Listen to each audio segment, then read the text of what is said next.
Hello and welcome to another video with Zoost. I'm Tony Nevin.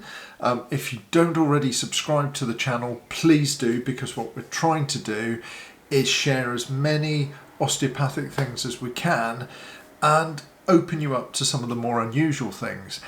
And talking of which, today's video is no exception, because we're going to take you out to Thailand and show you one of the workshops, or a snippet of one of the workshops and a couple of the elephants we were working with last time we were out there. So do watch the whole thing. At the end I'm going to be saying some important things, so please watch till the end and I'll catch you then. So sit back and enjoy the video. Now we'll start with this elephant lying on her side. And for any of you who've seen any of my lectures before, you will know that we don't like elephants laying on their side for very long. And that's partly because of their size, but also partly because they don't have pleura, which is a membrane between the lungs and the ribcage musculature. Now here, what I'm doing is I've started a pattern of rocking to articulate the joints, and then I've got the other delegates to join me so that we're using a collective where we're rocking and moving through all of the musculature of her body right the way up. Some of them are slightly more into this than others. Some of them are still getting used to being around elephants, and so you get a real mix. So I try and put people where I know they will work best, and this is probably around day 3 of the 5 to 6 day workshop that we normally used to run, and we're hoping to get back to. Now I also like to come round to the head. This particular elephant, she's an older elephant and she's very relaxed. You can see she's near enough asleep, but I like to work through her involuntary mechanism, or cranial rhythm. Anyone who's been to a cranial osteopath will understand, and what we do is we work through the ripple effect you can feel very gently through the body as the brain produces the body produces cerebrospinal fluid in the middle of the brain, and as it's then circulates around the brain and spinal cord. Now with this particular elephant, she's much better to treat standing. The tail swishing of both her and the back end of the other elephant, you can see, is because we're in a tropical climate and there are lots of biting insects. And despite what people think, elephants have very sensitive skin and they don't like biting insects, so they will swat them.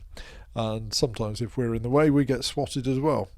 But here, this particular elephant, you can see she's leaning right back against me, but she's being polite. She's leaning back enough to get a good stretch. You can see as her skin's puckered up, where she's leaning back just, I'm near the hip joint but not directly over it, and she's leaning her body weight back against me so that she can use me really to release the musculature all around that right hind limb. And then we're going to move on now to another elephant. You'll see me pointing to it, and this one featured in my previous video. She's the one that now likes to eat a lot, now that she's sort of dealt with a lot of her psychological issues. But here I'm explaining to another delegate why we push in and up to release the muscles around the shoulder blade, because if you do it nice and gently with flat hands, you can get an elephant that's compliant to lean back and push up with you. So then I show the delegate what to do, and then stand back and allow them to get on with it. The mahout in the meantime is providing food to keep the elephant happy, and it's all this positive reinforcement. And then we've got the one I've just worked on coming to check. Now whenever we take breaks, we need to hydrate an awful lot, but the elephants like to nick our water because generally our water is cooler, and it's because it's ours, it must be better, but it's great reinforcement for them. And then after we've treated them, we like them to just go back out into the grasslands and the woodland around the foundation, and this is literally right up on the borders with Myanmar and Laos, right in the north of Thailand in the Golden Triangle. And this is sort of this is really good elephant terrain. You've got grasses, you've got woodland, so they've got the grasses for the normal fodder. They've got fruit from the trees when the trees are fruiting. They will take browse from the trees, and they will also use the trees. You can just see the tree on the left. The bark is incredibly smooth. That's because the elephants use them as scratching posts. And then this is sort of dry season, so they'll also dust bathe. And you'll see this particular elephant is lame behind with a right hind limb. And if you've seen any of my Golden Triangle Asian Elephant Foundation lectures, you'll know that this is one of the elephants we use when we do our live streaming treatments, where I talk a vet in the Golden Triangle through the treatment from the comfort of my office in the UK. But she's had an old healed fracture somewhere in the right hind limb.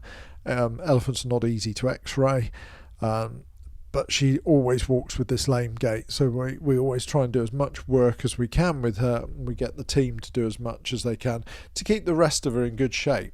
Now, this is an elephant in her sort of mid to late 40s, yet she's still in really good shape.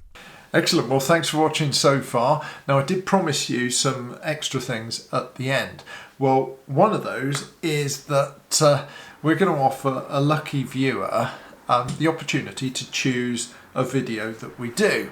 And I get many requests for things, but what I want to do is I want somebody to write in the comments below here and actually ask for a specific video they would like content covered.